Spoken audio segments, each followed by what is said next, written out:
Hey guys, I got a pretty cool knife for you guys today. This is the Masters of Defense Keating Hornet. This is a tactical knife. Masters of Defense was originally a company that made, really high quality tactical knives. They were eventually bought out by Blackhawk Knives that did go on to make a version 2.0 of this Hornet. But the build quality is nowhere near as good, and neither are the materials used. So these original Masters of Defense Hornets are highly collectible, especially when it comes to like police officers and just personnel that use tactical knives. But we'll do some quick comparisons, and I wanted to use all autos for this comparison since I think it's fitting. So here it is against the ProTech Newport, which is a left-handed model. And there you can see these are actually the same size. Here it is against the ProTech TR2, which is a little bit bigger.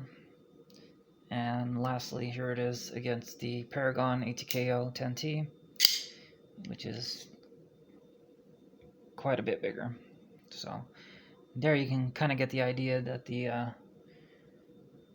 Hornet is a relatively small to medium knife, but it is made to be easily concealable and just compact for its tactical applications. So it's fitting. And these are USA made, so very well made and made of high quality materials as well. Some specs on this knife. The overall length is 7¼ inches. The blade length is 3 1/8 of an inch, while the handle is 4 1/8 of an inch.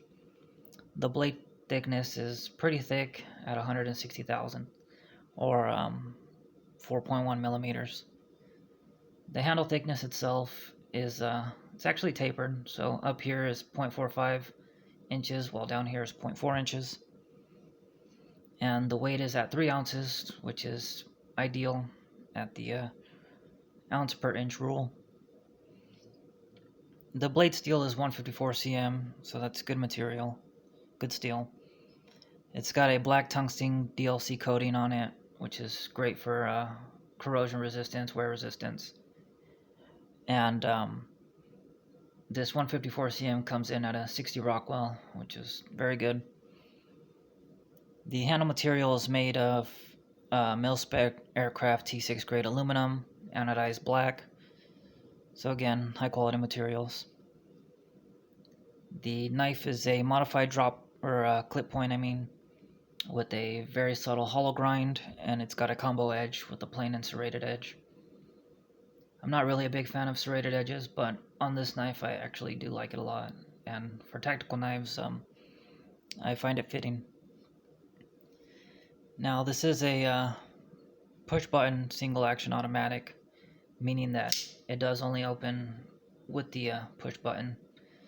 So even though it has thumb studs, they're just used as stopping pins. The reason they have these, though, aside from it being stopping pins, or the fact that they made a manual version of this knife, so you can use the large thumb studs to open it. I wish that it was a dual action, meaning I can use the push button or the thumb studs to open it. I think that would be cooler. But it is what it is. And it's got a plunge lock to keep the knife closed, but while open it uses this thick liner lock. And this is a nested liner or subliner, and the liner itself is very thick at 76 thousandths, and it's made of 301 stainless steel. And you can see how it's nested in there with this scale being milled so that that liner can fit in there. So it's very interesting that this knife is a push button auto, but it's got the liner, which is supposed to make it stronger. So, that's necessary for a tactical knife. And the knife, it comes in tip down configuration, right side only. I would have liked to have seen tip up as well. But on push button autos, I actually prefer tip down. I find it easier to get out of the pocket and engage the knife. It's got a lanyard hole, or slit, as I would more so call it. It's got this rubberized non-slip checkered insert, which is good for keeping these last three fingers anchored, um, to help with the ergonomics. And the overall construction and lockup is very solid. There's no play at all, no up or down. It's just very, very solid. The knife is perfectly centered, and the lockup itself, like I said, it's very strong, and it's at about 60%. You can see how it just sits on that tang, or the tang sits on the liner very well, and it's just solid. It's not going anywhere. The knife has a lot of nicely milled jimping, so up here for your thumb, and pretty much for every single finger you have jimping, so that they can be fully gripped while holding the knife, which is good for the ergos. Same thing for in a reverse grip. You can have all that jimping for good control. The knife has a fuller blood groove with these drying vents, and it's got a symmetrical choil grind and plunge grind. The bevel grind is also symmetrical on both sides, and the bevel itself is just nicely ground, so everything looks very good and very nicely machined. It's all very well done. The push button is flush, so you don't have to worry about unintentional misfiring while in your pocket. You pretty much have to push on it to engage it, and this locks up very well. Like I said, it's not going to open, so you don't have to worry about that. The only way you're going to open it is by intentionally opening that button or pushing that button. And everything is chamfered, which is nice. It's all rounded, no sharp edges. So that's very good. It's a nice touch. And I do like how this hardware is all recessed and flush. It's all flat. I think that's pretty cool. The ergonomics on this knife are very well thought out, and since it's best suited for tactical applications, that's really what it's designed for. Like I said, this milling is very beautiful aesthetically, but it's also extremely functional. So that thumb ramp is just perfect to grip along with each one of your fingers. All your fingers just sit in here very well. That grip is really nice. The ergonomics are just perfect. And this knife is actually kind of more suited for a reverse grip, so everything, fits well, and your thumb kind of locks in here with that tapered end. So it allows you to, really get that thumb extended forward to lock in place so that you can use it for that reverse grip application if necessary, if you're defending yourself. And that tapered end also can be used for striking, whether you have the knife open or closed. It was also designed for that. And now I'm not a tactical expert, but I do kind of see what this knife was built for and the functions of it. So even though I'm not an expert, I think I can kind of give you a general idea of what it's built for and what it's suited for.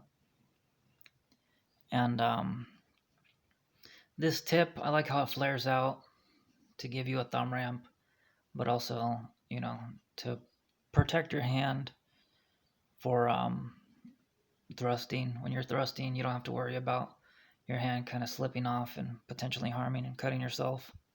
So it's pretty much a functional guard, which is really good.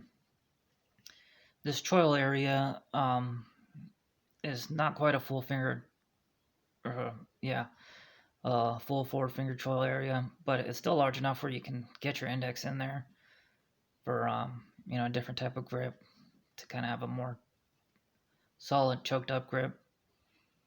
So I thought that was nice. I don't know if that's a intentional design element, but you can still get in there without that sharp point of the serration touching your finger, hitting it.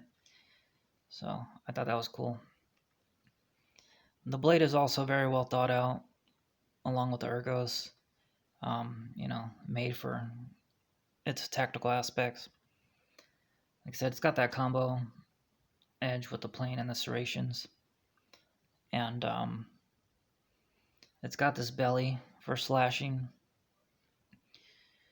And the blade stock being thick is, supposed to be good for superior strength, which is necessary in a tactical knife that's built for thrusting. And that tapered tip also helps to penetrate while still being relatively thick, so that you don't have to worry about it breaking.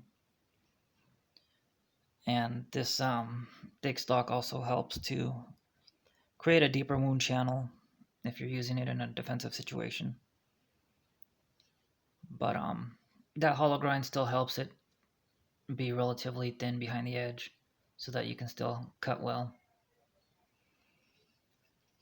And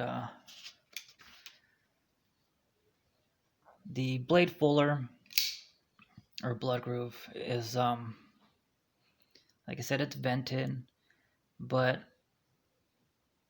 this fuller is pretty much only for aesthetics, I would say. It's not really large enough to be, applicable for taking weight out, like fullers are usually, built for or intended.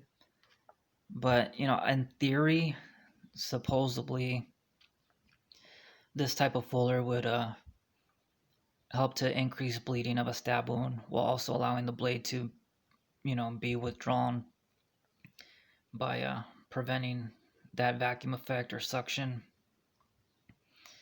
And the drying vents would also help this process to allow, blood and air to pass through to help negate that vacuum effect so you can pull the blade out. But usually if you're thrusting and you are, stabbing, most of the time they say to kind of twist the blade to pull it out. So, I don't see why that fuller would really do that, but in theory, that's what it's supposed to be for. But like I said, I'm no expert, so that's just, kind of the theory behind it.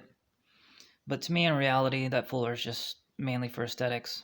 But it does look cool, and it gives the blade a more interesting and kind of, I would say, scarier, not quite scarier, but just kind of more menacing design.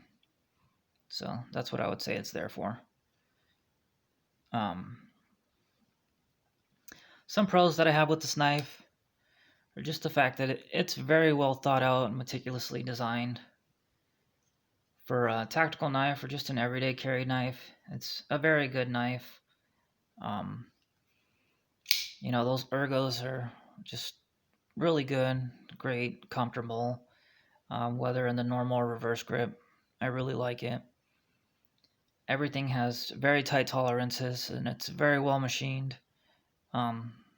Especially that milling, like I said, all that jimping is just very well done. And I do like the fact that this knife is, it's extremely compact and easily concealable while not being too small or difficult to use, wield. So, like I said, ergonomically, it feels really good. It fits good without, like I say, being too small or difficult to use. It's that perfect size for, either tactical applications or just as an EDC knife.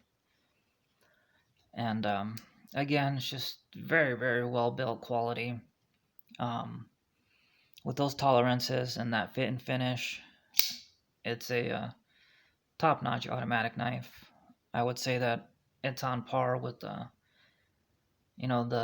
Microtech knives that are the side opening autos. I would put it on that level of quality and fit and finish. And another pro is just the fact that it's an auto itself. I really like automatic knives.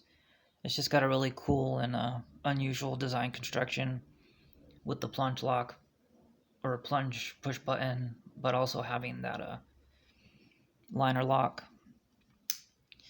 It's supposed to open easily while having that really solid lockup, just heavy duty. So it gives the knife a lot of strength and reliability while making it easier to close.